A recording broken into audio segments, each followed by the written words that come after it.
एक बार महात्मा बुद्ध अपने शिष्यों के साथ तीर्थ यात्रा के लिए जा रहे थे। चलते चलते रास्ते में एक गांव आया।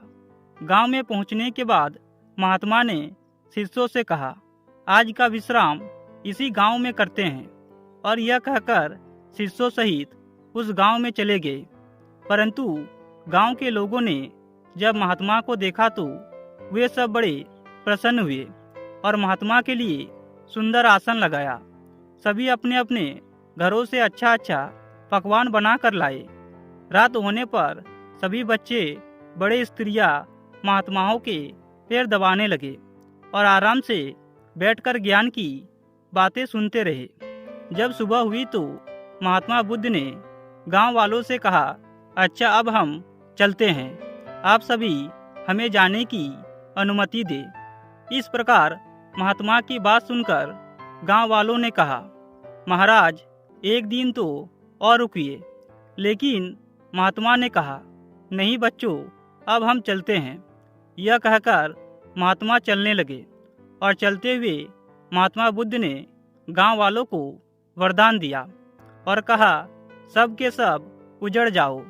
और यह वरदान देकर महात्मा चले जाते हैं। चलते चलते शाम हुई तो महात्मा एक दूसरे गांव में पहुंचे और वहां पहुंचते ही बच्चों का बड़ा सा झुंड दौड़ा आया और महात्माओं को चारों तरफ से घेर कर कोई मिट्टी फेंकता है तो कोई कीचड़ फेंकता है और इस प्रकार शोर मचाने लगे।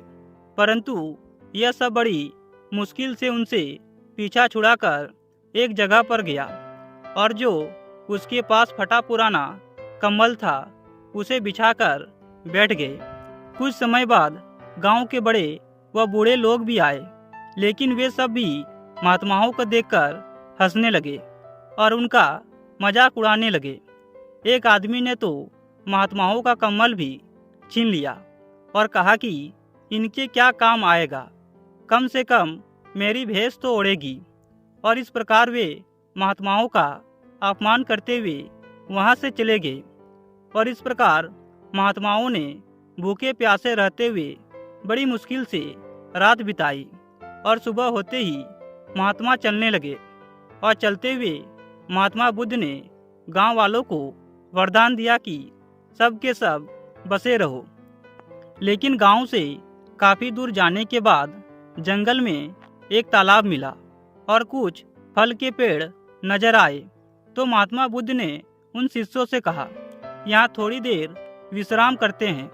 और इस प्रकार वहाँ महात्मा बुद्ध फल खाते हैं और तालाब का शीतल पानी पीते हैं। यह सब देखकर एक शिष्य ने कहा, महात्मा क्षमा करें, हमें एक बात बहुत अखट रही है, आप नाराज ना हो तो हम पूछ सकते हैं। अपने शिष्य की बात सुनकर महात्मा बुद्ध ने कहा, बोलो क्या जानना चाहते हो। शिष्य ने कहा, महात्मा जिस गांव में हमारी अच्छी सेवा हुई वहां के लोग कितने अच्छे थे। उन लोगों को आपने वरदान दिया कि तुम सब उजड़ जाओ।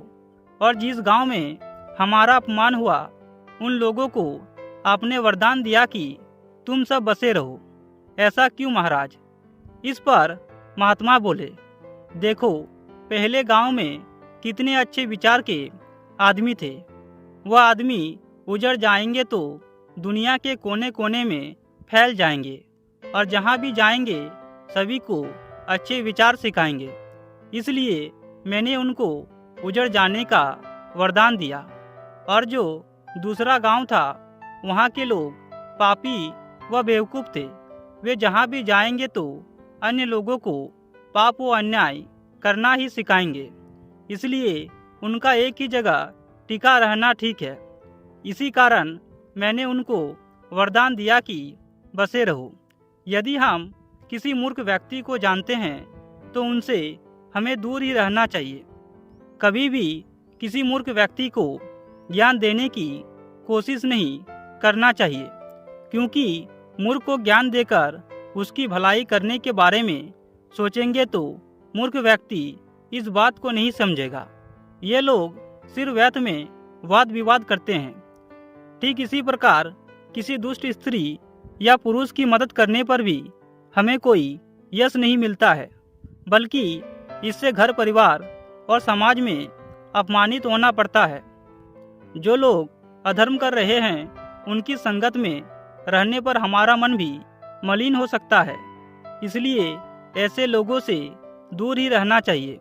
इस प्रकार महात्मा की बात सुनकर सभी शिष्य अत्यधिक प्रभावित हुए।